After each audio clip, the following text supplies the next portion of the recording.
Cronin. I live here in Tralee, but I'm originally from Rathmore. And you're known as the king of the one-liners. So how did you know that one-liners was like your kind of mark of the comedy? Like, you know, they were your thing, one-liners.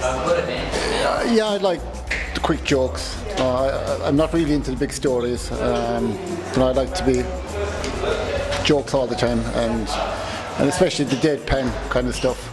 The serious, and again with the quick joke. And did you always know from a young age that comedy was your forte?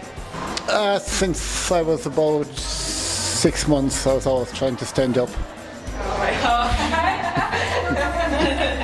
Fantastic. And do you know what we loved this evening? Your bin liner trick and how you made a joke about one-liners, and with the bin liner, you made the bin liner disappear. Yeah. Would you give us a Social Box exclusive as to how you did that, or is it top secret?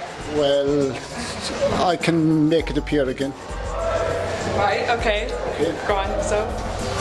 You're watching? Yeah, I'm watching, yeah. Okay, and Yeah. okay, watch.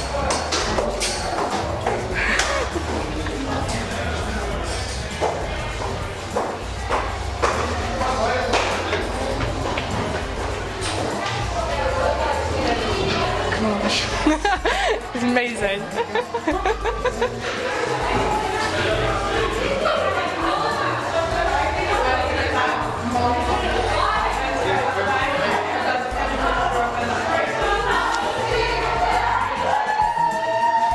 Oh, fantastic.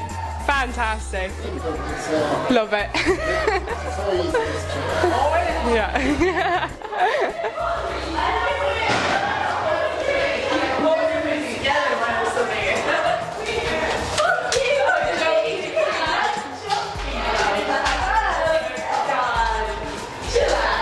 Right.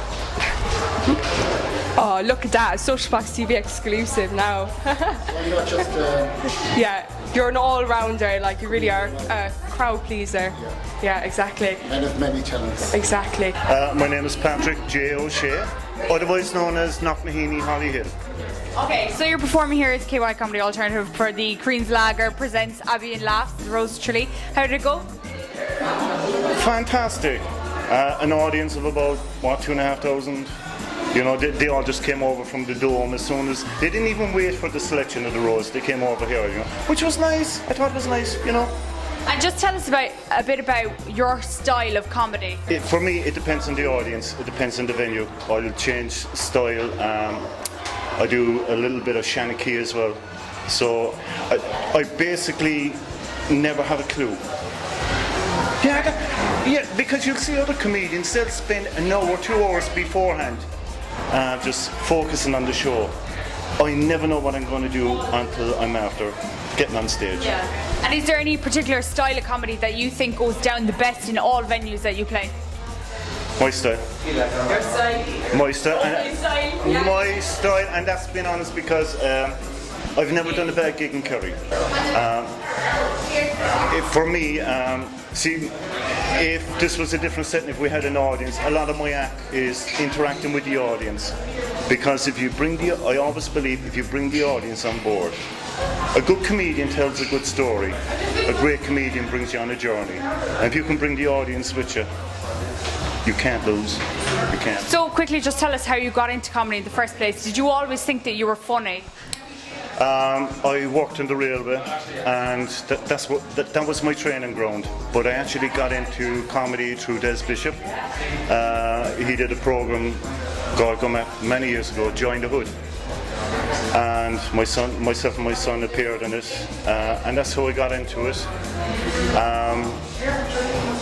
And from there on, I kind of settled back and developed my own style, went back to basics, and then I teach workshops as well. So I'm always kind of learning. For me, I'm constantly learning. Yeah. So you were headliner as well tonight, and you've been headliner before here in the Abbey in Tralee. Do you feel any pressure when you're the headliner? No. No, none whatsoever, because it means that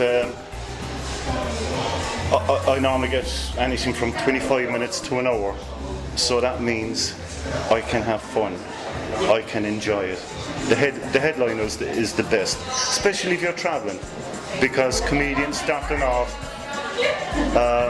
they will spend the first 2-3 years traveling to gigs with no payment to do 5 minutes, then progress to 7 minutes, and then 15 minutes.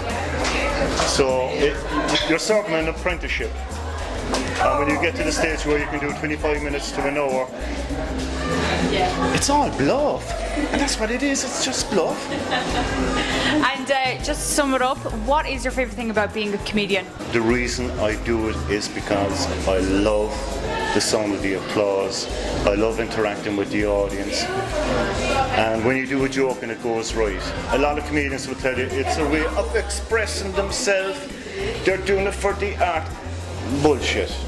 Every comedian craves attention. Every one of them, there's not one that doesn't crave attention.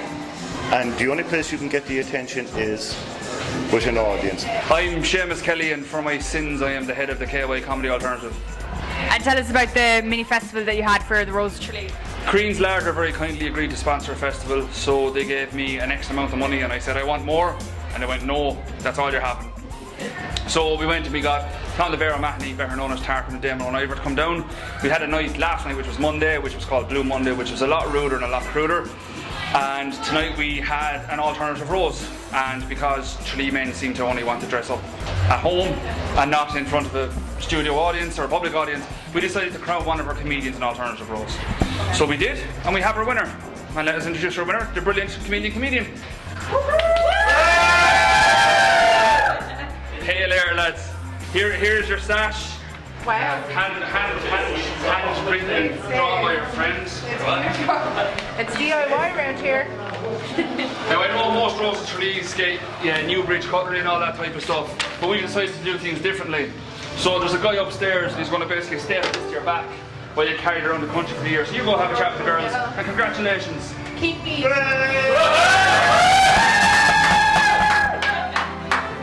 It'll keep my back straight anyway. So go on, how do you feel about being Alternative Rose for 2015? I feel amazing. It's a dream come true. It's everything I've ever planned for. I want to thank everybody who supported me in my journey. I think being the Alternative Rose means I'm a little less accomplished, but a lot funnier.